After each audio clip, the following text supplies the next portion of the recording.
गजा में हर गुजरते दिन के साथ सबसे बड़े अल-शिफा अस्पताल की सूरत हाल ख़राब हो रही है।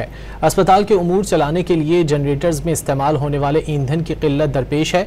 फौरी तौर पर यह मुश्किल दूर न की गई तो अस्पताल तारीकी में डूब जाएगा, जिससे दर्जनों जानों को खतरात लाहक हो जाएंगे। गजा में इसराइली बर्बरियत ने फ़लस्तीनियों से जिंदा रहने का हक छीन लिया। इसराइली फ़ौज ने जहां निहत्ते फ़लस्तीनियों को निशाना बनाया, वहीं ज़ख्मियों के इलाज मुआवजे में भी रुकावटें खड़ी कर दी। गजा का सबसे बड़ा अस्पताल बुनियादी सहूलियात से आरी हो चुका है। अस्पताल के डायरेक्टर डॉक्टर मोहम्मद अबू सलामिया ने बताया कि अस्पताल की सूरत हाल ऐसी ही रही तो ये वहाँ मौजूद मरीजों के लिए कब्रिस्तान बन जाएगा।